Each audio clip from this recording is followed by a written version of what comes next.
Hey guys, and welcome to another brand new video. In this video, we actually have quite a few different things to go and talk about when it comes to some kind of bad Xbox news. Now, as you guys do or do not know, Xbox has been kind of going through a lot as of these past few weeks especially, but right now we actually are now hearing some pretty bad things, where it seems like some Xbox players are seeming like they feel like they're forgotten. We're having some big kind of complaints over here when it comes to the Xbox Series S again, and as well we also have a really unexpected update that we saw from a game that a lot of folks are kind of like, what the heck is going on here, because like 3 people play it, unironically. So we have a lot of stuff to go talk about over here, so make sure you guys are subscribed with the notifications on. We have the Twitter and Twitch room down below in case you guys want to go and subscribe. Check that stuff out. I'll probably live up on Twitch. And of course, we also have the Best Buy pre-orders for the MetaQuest 3. If you guys want to check those out, linked down below. So hi.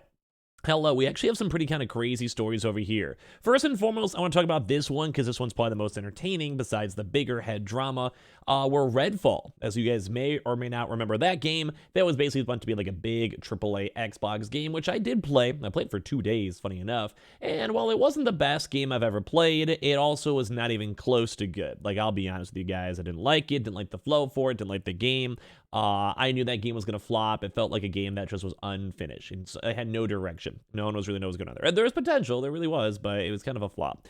But as you guys kind of remember, when the game first came out, there was meant to be like kind of a big drama because they wanted the game to run at 60 FPS. They wanted to make the game run better, and they just never did. And for some odd reason, Redfall got it working. Now, I do want to give a little bit of credit on Xbox themselves for making this work. Like, that's a good thing. But I don't think anyone cares. Like, this is not like an exaggeration, but a lot of folks just did not play this game. They dropped it instantly, and there was a few different times looking on, say, the Steam player base where it was in like the single digits. Basically means the game was dead. Now, there might still be other people on the Xbox platform, on the console, or on Game Pass PC, but as of right this second, yeah, bro, it was not a good example. So basically, Redfall did go to its performance mode as of now. The performance mode wasn't there at launch, but 5 months after Redfall came out, it's finally present thanks to a brand new update. Redfall, the blood-sucking shooter with soul-crushing problems, the game that released in May without a 60 FPS performance mode on Xbox, the game that, according to Eurogamer article from earlier on Friday, hardly anyone has been playing on Steam. Well, it got an even bigger update on Friday, including the long-awaited performance mode. Arcane Studios detailed everything new in the update in a blog post on the website, and there was a few kind of cool things. In addition to the new performance mode, the update adds things like stealth takedowns, more enemies in the open world, some changes to controller settings, improvements to the screen narration, and a lot more. So it was a pretty good, solid patch. Now, is it a big enough patch for me to move on and check it out? Probably not. This game in my mind is donezo. But at the same time, well, it was cool. But I don't think a lot of folks are going to be kind of happy with this one. I just don't think anyone actually cares. But it does kind of seem like folks are at least had a chance to, well, play it now. If you guys want to check it out, I'd probably say no. Now, even bigger stuff, though, because Alan Wake, as you guys know, Alan Wake 2 is, well, kind of one of those things where the game looks cool. The game looks nice. It's definitely feeling like a next-gen AAA game. But Alan Wake 2 devs are explaining now the 2 biggest challenges of working with the Xbox. So they're basically saying the GPU is an issue, and it's a problem, and people can't really utilize the console. Now, this game's going to be coming out in the next few weeks at the end of October, which is nice for spoopy time. But now they're saying we're now fast approaching the release of Alan Wake 2 for Xbox Series X and Series S in late October. And ahead of the launch, Remedy Communications director Thomas Fua has been speaking with IGN about what to expect from the game's 60 FPS performance mode, as well as the limitations posed by the Series S specifically. In regards to the Series S, Fua explained that there are 2 main challenges that the console serves up during development in the form of lower GPU and memory compared to the Xbox Series X, and here's a bit of what he had to say. Saying, choose my words here carefully. We like Xbox. We like Sony. So it's trying to be like, hey, like, don't sue us. Hey, let us exist. Hey, whatever. With the Series S, the CPU is pretty much the same as the Series X. There's not a massive difference. But the GPU is an issue. It really is. And then having less memory is also a really pretty big problem. We have to get a, hey, you make PC games, surely you know how to scale. Well, memory is not a problem on PC. It really isn't. Like, nowadays, typically memory is a little bit more on the very, I guess, applicable side. It's usually pretty cheap. You can, like, I think my PC has like 32 gigabytes of RAM, and my also GPU has a lot of video RAM as well. So, like, it's a pretty easy thing for us to go and get.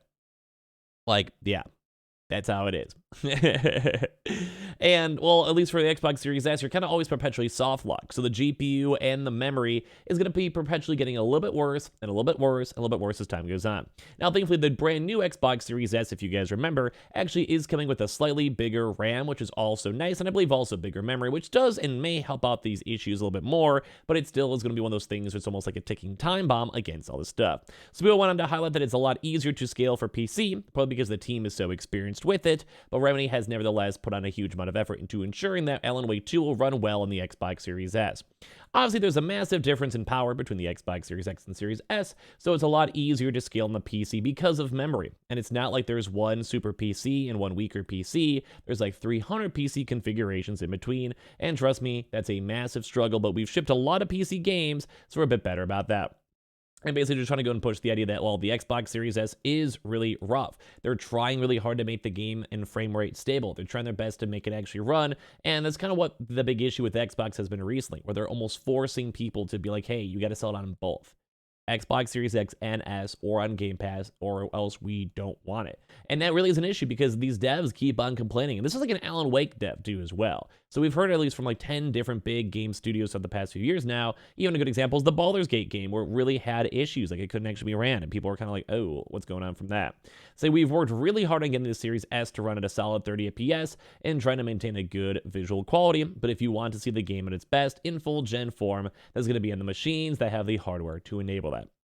Basically, that's them trying to go and say, yeah, it might work, yeah, it might be okay, but in theory, bro, probably buy the PlayStation or Xbox, or ideally go on PC. PC always does kind of give you a little bit more of like customization, but as well, it just keeps on running huge, massive problems with this Xbox Series S. Like, it seems like people are getting pretty upset on Xbox. I feel like people are upset on PlayStation now. I feel like people are upset on Xbox right now, and it kind of feels like gamers as a whole are just not really happy. Like, there's layoffs in big companies. These games are expensive. We're seeing a lot of buggy messes of games like Redfall that people just don't care about, and people are moving on. Or things like Xbox Series S, you can even make a game on it. Like, people are having issues and drama all over the place. So they say, to be honest, none of this comes off as a surprise to them. I agree. We've long known that the GPU and memory in the Series S aren't as capable as the Series X, and ultimately a next-gen console that's as cheap as the Series S have to have a few trade-offs somewhere, think like the Nintendo Switch.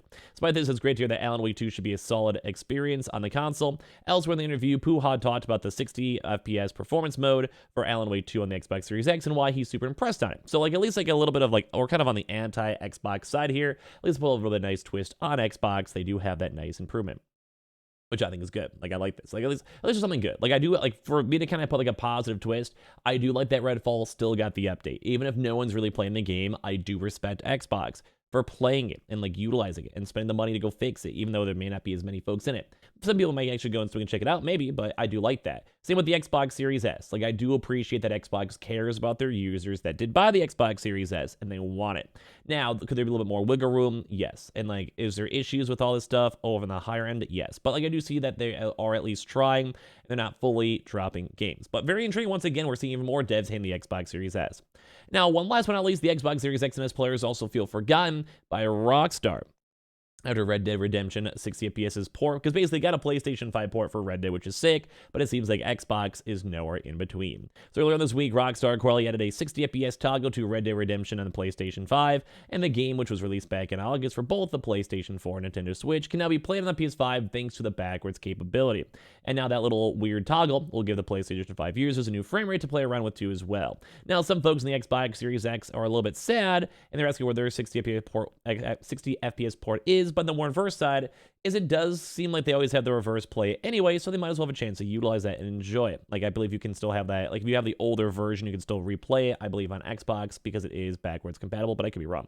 When Rockstar bought Red Dead Redemption to PlayStation 4 and Switch, it directed its Xbox community to the original 360 version of the game, which is still not the best version. You want the better graphics, upscaling, etc. So as Digital Foundry noted on this year, the Xbox Series X and One X versions are basically running the 360 code with the higher resolution, anisotropic filtering, and a negative LOD as well. So this version has 4K resolution, can be played back thanks to the backwards capabilities I was talking about. Some folks are also sad it's still limited to 30 FPS, same issues with Redfall as they mentioned. As spotted by IGN, this is something that's become more of a bone of contention among numerous users, saying, hey, this actually sucks.